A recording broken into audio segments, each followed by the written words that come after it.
...2023 is winding to a close, and as the FIA Formula 4 Esports Regional Tour rumbles on, it heads to the home of British Motorsports. Welcome along to Silverstone and to the European North region for the penultimate round in 2023 Season 4. It's our Junior Kanki party, joined alongside by Joe Peak as we get set to walk you through all the action for a frenetic 20-minute scramble that lies ahead. And boy, what a journey these drivers have been on, and 2 races at British venues to close things out. You take a look at the schedule here, and Joe, each of these regions focuses on, well, some of the classic tracks that iRacing has to offer, and I look at this, and much like some of the other schedules we've looked at, it's some of the best in global motorsport.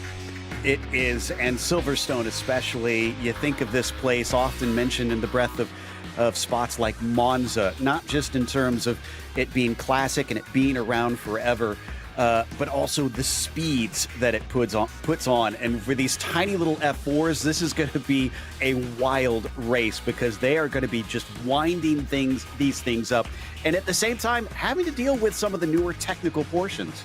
Exactly. We use the full Grand Prix loop. About 160 horsepower for these cars, so draft's going to play its part, and you expect that the racecraft's going to be on display because that's what this machine in the real and virtual world is all about, and what the FIA Formula 4 Esports Regional Tour is looking to showcase. We break it up into fixed regions to try and highlight some of the great tracks on offer. There's a total of 32 races a week, 8 time slots per region, split across the Wednesdays and the Thursdays, and the great part is it's open to anyone with a non-rookie license, and you could enter any of the regions. Even though Joe and myself are based in America, we could go racing in Asia Pacific, Europe, North or South. And Joe, if we're crazy enough, we could do a good 380 races over the course of the season. I wish I still had the energy and time to do 380 races. It's fewer and far between that I actually get to step out of the mic and into the cockpit. But yes, I love that they open it up to anybody that wants to challenge. Obviously, it still retains the focus because the time zones are still better suited for those areas, but it really allows people to match up and kind of see how they square off against some of the best around their parts. And that's the thing, right? We see so many top-level drivers, but also some of those up-and-coming, and it's a bit of a place for them to benchmark themselves. And what better place to do so than a former airfield, of course. It's relatively flat in its nature, but some elevation plays its part, of course, in the newer opening sector that was added going on, a decade or so ago. Long straights, high-speed sweepers, and with 160 horsepower, as mentioned earlier, Joe, 3 and 4 wide. I think we'll see that maybe more than once or twice. Absolutely, especially down the Wellington Straight and down the Hangar Straight. Probably going to see cars really try and fan out, but expect most of the passes to probably happen into Village, which is turn 3 down into there, and then, of course, into Brooklands at the end of the Wellington Straight. Now, Stowe is an interesting one. A lot less braking into there because it's a fast sweeper, but you still see a lot of chances to try and challenge one another. It'll probably be a game of chicken into there. I think it is going to be a game of chicken overall, right, in terms of who wants to be at the front, because it's not entirely like Daytona, but in some ways I feel like this race might be like that. I wouldn't want to lead coming onto the white flag. I'd want to be maybe second or third and tucked in the slipstream behind. Exactly, and that's what these slipstream races do, is you have to be a thinker as well as just be flat out fast, because you're not going to really be able to easily drop those behind. It is possible, but I wouldn't count on it. So you have to be thinking forward, thinking ahead. If you see the opportunity to break it off, maybe try and get to do that, but otherwise you'll have to try and stay patient and honestly probably mostly try and stay out of trouble. Yes, I think attrition might play its part as well. We've seen plenty of big incidents over the course of the previous 10 rounds of the championship, and expected to see the same. Here's Noah Hendricks, one of the final drivers that will get a chance to improve on the qualifying time, finds a good 10th or 2 and jumps up to 11th right as the qualifying clock is going to strike 0, and every driver instantly will find their qualifying session done and dusted. 22 iRacing FIA Formula 4 machines will line up and get ready to go. And what a fun season it's been so far, and just 2 more rounds left to rumble here at Silverstone And one more week after this, still TBA here on RaceSpotTV. But Luca Becker, just inside of the 2-minute bracket, will line up alongside Istok Vreko, who's got a bit of a margin back in second spot. Alex Murphy and then Joey Zarkos third and fourth, with Lucas Brack and Justin Gore on row number 3. Seventh will go the way of Nico Roman. Juho Cheko Sopanen will be alongside with David Palacios and Edgar Aranda, rounding out the rest of the top 10. Nor Hendricks, David Onalzo on the 6th row of the starting lineup, with 13th going the way of Harold Wernholm. Ben Summers will line up alongside him with Daniel Grimshaw and then Jody Toes through the rest of the top 16. Let's not forget that some of these drivers might be on the curve starting formation, so Josh Hampton and Inaki Eleno might have to try and watch how they get the power down, as will Benjamin Gallagher, Kurt Jensen, and then Chris Zutis and Yome Lovet, with no times on the board and a bit of a spread through the entirety of the field. There's a great shot of the drivers. You can see the curve at the back, but seems like, fortunately, these Formula 4s gridded up in such a way that everyone gets a straight shot into turn number 1. Yeah, they're all going to be basically lined up and ready to go. But as we've seen in the real life, things can get a little bit tricky with it weaving back and forth through Abbey and through Farm. And it looks like the lights are getting ready to come up. And so, 20 minutes thrown onto the clock. And with a standing start, the drivers will get launched up in towards turn number 1. It's a short run, but with 160 horsepower, they'll be on top of one another before you know it. Underway at Silverstone, and instantly, challenge for second will come as Vreko alongside with Murphy.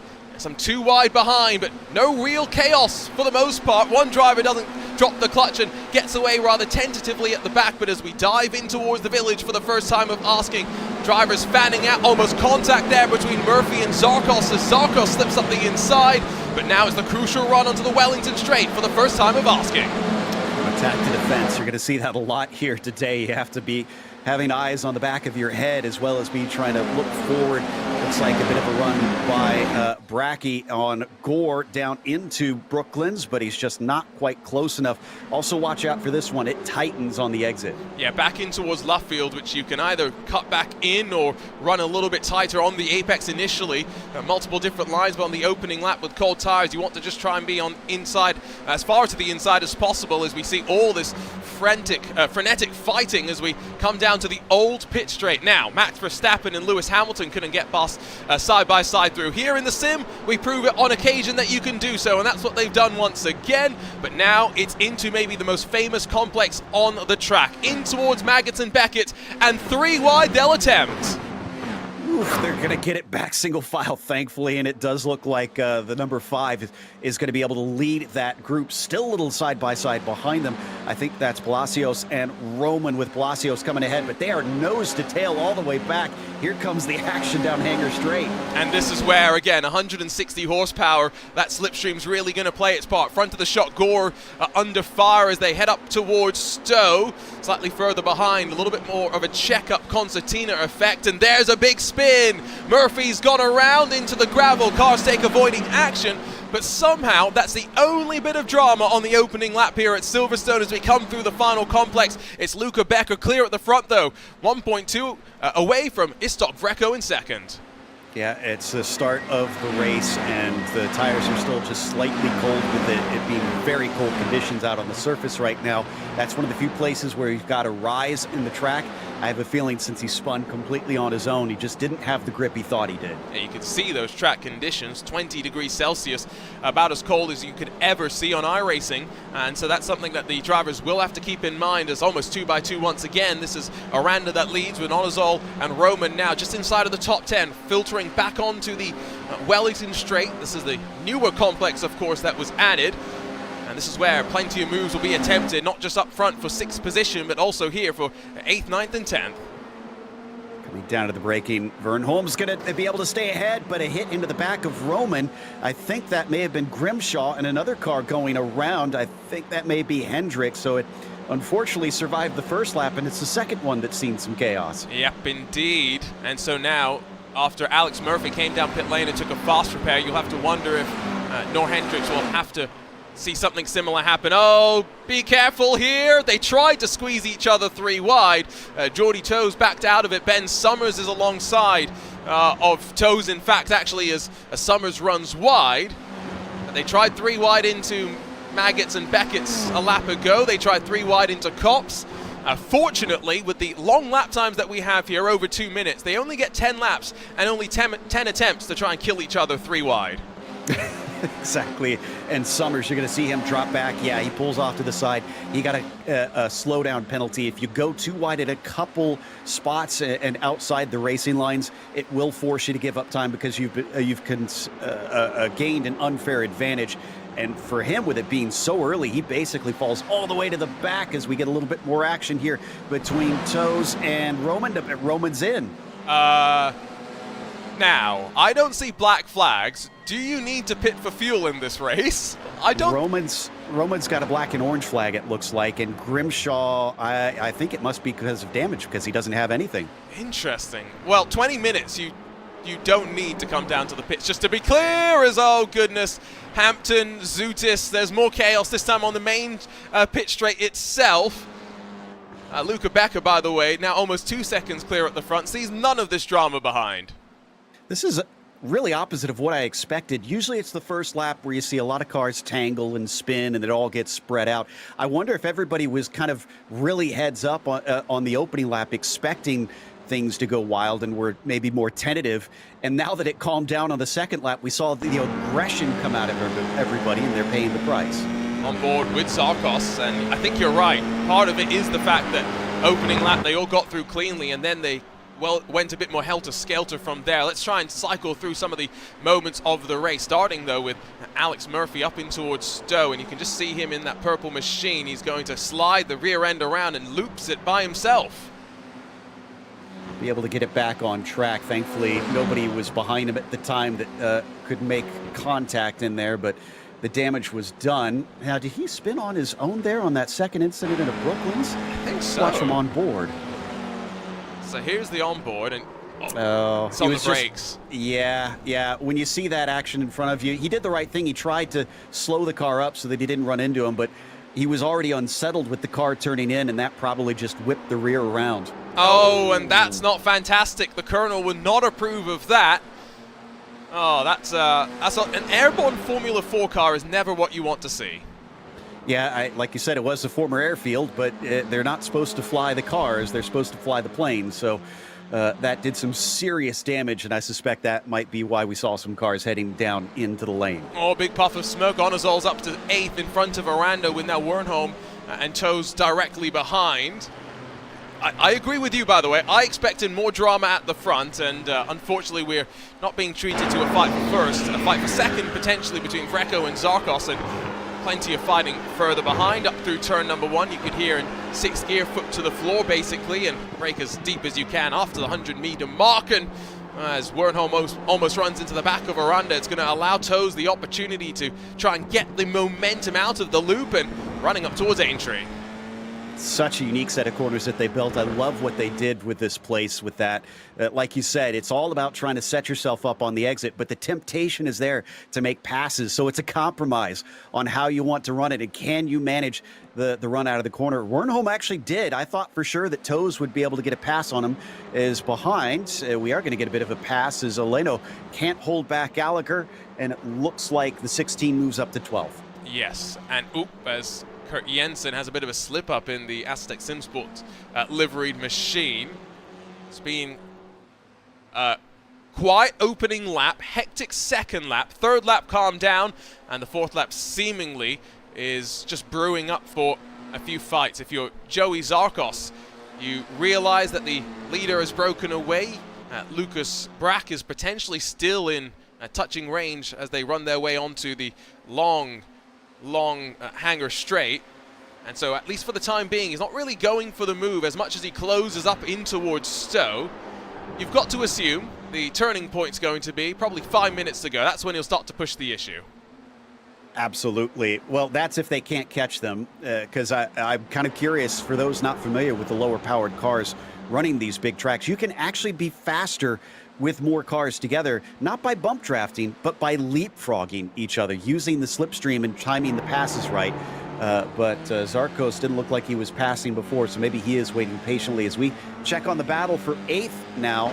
It looks like Aranda is being chased by Wernholm, and Toes thinks about it, and now it's Wernholm's chance to try and poke his nose, but decides it's not worth it quite yet. I've got to say, these drivers are putting on a pretty great show of fighting as we look off the back of the number 9 machine. That will be a bit of a send from Wernholm, and we see the contacts. The two go around, and Jordy Toes says thank you very much and slides on forward to 9th. Yeah, just slightly outbraked himself, and I mean, credit to Aranda. He tried to go a little wide, leave the space there, but unfortunately, Harold just sent it in a little too deep, and that did work out perfectly for Jordy. And he's going to go for a second attempt at the pass. Let's see if he's given even wider berth by Edgar coming down into the run. Yes, he just kind of lets him through this time. Got to be careful, though, because the 16, the 11 have joined the fray, and now up the inside fires Benjamin Gallagher. And is going to get past one and now get a good run on the other as they slide their way down the old pit straight. Saw a pass slightly further up as David Palacios jumps in front of Justin Gore. But don't do this. Don't try 3 wide into the former turn 1. And again, we show that you can go side by side through there. Eat your heart out, Lewis Hamilton, Max Verstappen. Exactly. Slightly slower cars, granted, but yeah, you still have to give some space to one another for sure. As we hop on board the tail of the train now, this is with Eleno just behind Aranda. We don't know what kind of damage he has either, since it did touch the suspension. Looks like it's handling okay. He's going to pop out to the left-hand side. But the problem is no draft, and you can see kind of stalling out right now as Aranda gets the help from those in front. Jink back to the inside, but a little bit too far back with the long run up, the ability to build the speed. You can't really throw a lunge there if you don't have a bit more overspeed. Check back up in with Istok Vreco and Joey Zarkos with half this race officially completed, so 5 laps done. Probably 5 laps still left to go. That's a bit of a lockup from Istok Vreco, runs a little bit wide, and now Zarkos will arc the corner and try and cut back underneath. He's got a good run here, but they're going to go too wide through Aintree. That's another one that's usually tricky with higher-powered cars, but they make this one work. He's got the momentum, but like we saw, these things tend to just stall out. They don't have the aerodynamics to really help them go, or the power to help them go fast in a straight line. The aerodynamics hurt them and slow them, but he gets it done, and Zarkos now up in P2. You were talking before about how maybe you want to be the second car, so I wonder if Vreco saw this as a chance to say, okay, well, let's let him lead, and then I'll wait patient towards later in the race. It's not the worst idea in the world, is all I'm going to say. You know, it is also a very, very smart idea as they run their way in through Cops. A little lift for them as they run their way through the corner. Is the way that, that is a Williams livery on Joey Zarkos' car, of course, is the way that Duracell battery manages to sneak its way in everywhere it goes. Exactly. And yeah, I have to say, since I get to do some work with Williams behind the scenes, do appreciate that one. It looks very snazzy in that bright blue and orange of Vreco behind him. Going to get the pole, but he's not close enough to attack, so we won't get a real feel for if he is going to try and fight back and overtake him. We'll keep an eye on it and see if he tries to push forward. If it was me, I do think Istok needs to just kind of sit and ride with him and just kind of hover right on that gearbox. I wonder if Joey thinks he's a bit faster. The problem is that it's quite difficult to break away. You're towing the driver behind you around for the vast majority of the lap, and so it's quite difficult to break on through. Aranda and Eleno still side by side, this time up through Stowe Corner. And it's the red number 9 that's back in front, so Aranda holds the inside positioning on the entry into this final chicane. Got to watch those sausage sleeping policemen on either side of the final sector as well, because in these cars you bounce over those red curbs and you're going for an uncomfortable ride. We've already seen some cars go airborne. If you go airborne from those, you might actually run the risk of breaking your suspension. Yeah, just my mind goes back to, I think it was at Spa. There was a Formula 3 car that just went absolutely airborne, losing control of the traction coming down into the bus stop chicane. Thankfully didn't hit anybody. Man, what about head height? And Eleno is absolutely going to lose the draft on this one and get a slowdown penalty. You go out wide through here, that's one of those places they watch out for, and he's going to have to give some time back. Yeah, Kimi Räikkönen tried that line, what was it, almost 10 years ago now. When he rejoined, it didn't go so well. That's not gone so well either for Noah Hendricks, who goes very wide out through Brooklyn, but cutting back in towards Luffield. It's Ben Summers and Jaume Lovet in front. One of those cars is a McLaren Chrome tribute livery as well. The best of the McLaren liveries, in my opinion. I mean, I'm a child of the 80s and 90s, so I'm a partial to a certain orange and white one. But, into the corner, almost side by side. And Lovett is backing out of it just slightly, enough that he can keep alongside Summers here. And behind them, just maybe having a thought. I think that's Hendricks. Nope, they're going to go back to single file, which is honestly the smart move here through Maggots and Beckett's. I mean, if we were ever going to see a crash at Copse, it was going to be there, but they still managed to get away with it. So kudos to the both of them for being able to judge that one quite well. And instantly it's back like we're in Speedway, Indiana. The 14 tries to cut the draft, run a certain line to just hold on, and see them rise up towards Stowe. In through that corner, by the way, it's very wide is Harold Wernholm. Eleno's dropped down the timing order. I'm sure there's been some chaos, but amidst all of that, it's side by side now for the final spot in the top 10. Nice undercut there. That's going to give him the inside through the second apex. Aranda played that one beautifully as we get a nice view from Wernholm there behind them. Gallagher is going to try and get to the inside. Oh, I was going to say not another contact there. In fact, they do touch. A little bit of a bobble for Aranda. He is going to be just fuming inside that cockpit, but no, actually brakes a little bit early and allows Gallagher to get back through. Maybe he's decided discretion is the better part of valor, but I thought for sure the red mist is going to be down for the number 9, because now twice he's had cars just making contact with the rear of his car in the midst of battle. It's so easy to make these mistakes as well. With 5 minutes to go, I think this is when game must be on. Lunge to the inside. It tightens up on the exit, and there was contact without a shadow of a doubt. Cuts back underneath, though, as they run their way through the corner, and so Gallagher holds on. Wernholm slides through as well, but by no means is this done. This is going to get more intense from here. I like that Edgar is trying to give as good as he gets there, and that was a fair move. Managed to make side-to-side contact, which can be dangerous, but he just kind of got into him. Unfortunately, the slip-up, losing traction through Luffield, cost him. Wernholm now the one in front of him. Gallagher will probably be trying to run away from the pair if they start fighting. So let's see if we can figure out what happened very quickly, just on the lap before all of this. So Wernholm, no one around him as he runs up in towards Stowe. And does he make a mistake? He does. He makes a mistake by himself, and that's a costly mistake, because and now he's dropped really back into the thick of the fighting. Not close enough to really have a lunge on one another as they run their way up in towards Stowe once more. Hopefully no mistakes this time around. That's an incredibly fast corner. He's probably braking as he turns in, if he brakes at all. So that's why he'll lose control, because the weight is shifting on these cars. They're still pretty stiff, but if you don't anticipate that weight shift, you can sometimes feel the balance suddenly slip from underneath you, and I think that's what happened. Is Gallagher is still being hounded by Wernholm and Aranda. I got to watch out for him. Again, I think the red mist might be down, and he's going to be making some more aggressive moves here. Yeah, this is where Aranda will also spice things up by being able to place his car in response to what he sees in front. So Wernholm bullied, and now Gallagher gets on through. Slides onto that curb. You can see the wiggle. You can see the upset nature of the Formula 4. And now 2 by 2 out of Aintree they run. Who gets the best slingshot in towards Brooklyn? It might be Eleno, who now runs his way alongside Gallagher. They'll be 3 wide in the rearview mirror of Wernholm. This has disaster written all over it, and it happens immediately. Poor Aranda gets shunted off around the outside. Innocent victim on that one. And 2 cars immediately take a tow. I figured this is exactly what would happen, and somebody else spins. I think, well, that's Gallagher, who's now also out. So none of them got out of that, just to be clear. All 4 died. Goodness. That's not great. And I think Joe saw it coming. Many probably saw it coming as well. Let's go back and take a look at the big replay of this, because it might take us a few looks to try and figure out what went on here. So Wernholm's the car in front. Does he get tagged by Aleno first?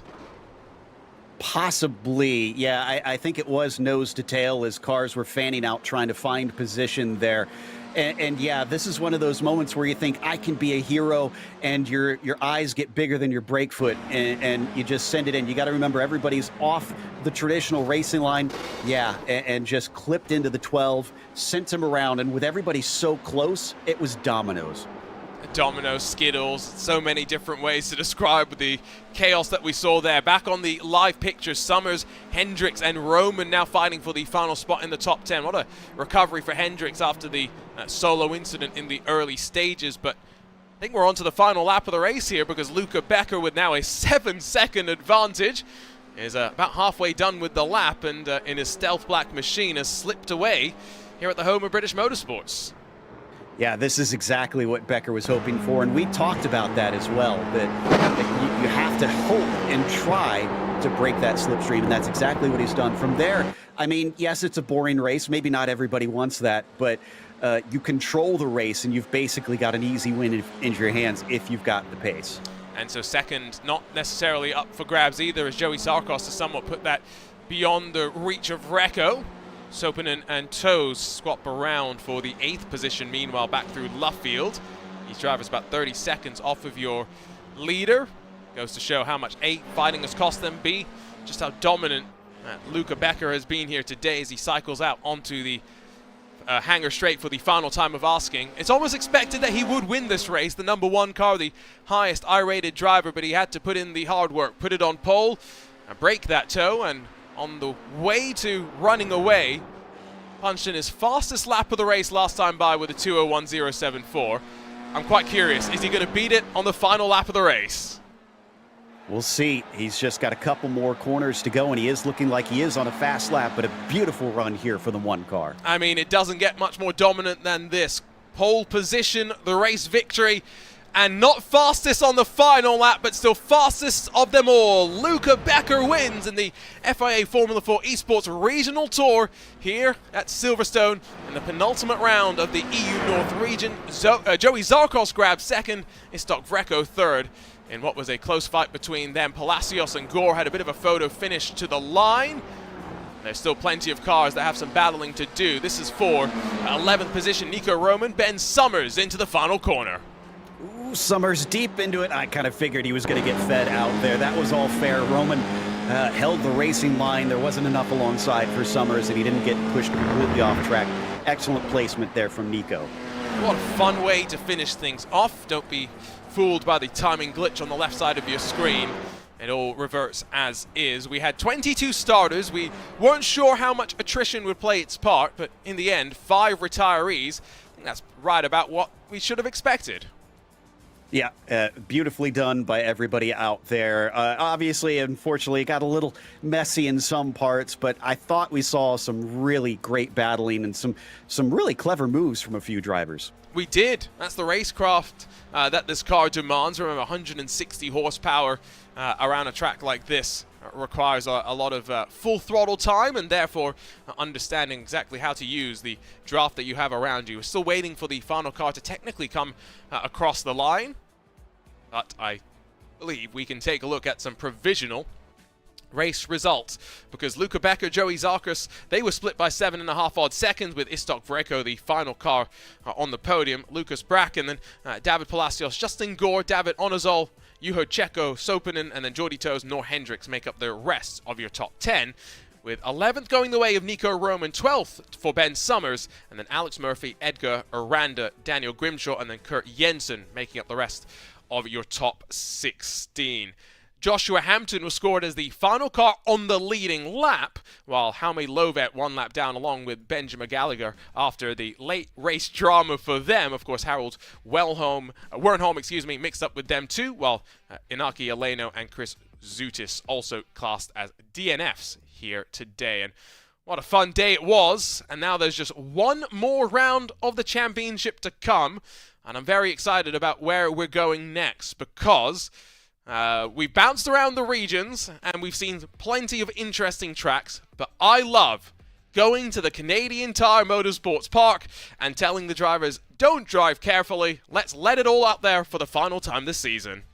Absolutely, and I love that it's the older version of it that doesn't have the paved runoff in most places. That really forces the drivers to get the maximum out of it. In these open wheel cars, it's going to be a hoot. It is a lot of fun, and of course it brings to a close what has been a long slog in this inaugural FIA Formula 4 Esports Regional Tour. Here's another look at the EU North schedule, because of course Wednesday and Thursday next week they'll be at Donington Park to round out their season. And I believe that's the full Grand Prix layout, so you do have to deal with the two hairpins, but maybe a few more passing opportunities as well. And of course 4 regions, but anyone can compete in any of the regions. It's been a lot of fun for us, Joe, to crisscross across the globe and see where all of the fighting's been happening in some of these iRacing official races. Exactly. Love seeing all the different variety we've gotten, all different sorts of tracks, all different sorts of fantastic drivers. This has been, I would say, by all accounts, a wonderful success for iRacing. And of course, there's been more and more support from the FIA in the world of esports. Do not forget that the British Formula 4 Championship gets underway on RaceSpotTV in just a few moments' time, so you'll want to make sure you're around for all of that. But for now, for this FIA Formula 4 Esports Regional Tour, it's time to say goodbye. For Joe Peak, alongside myself, Arjuna Kankiparty, thank you so much for joining us from Silverstone. What a show the drivers put on, and now just one more week to look forward to this fantastic racing action. We'll see you from the Canadian Tire Motorsports Park, but for now, so long and goodbye.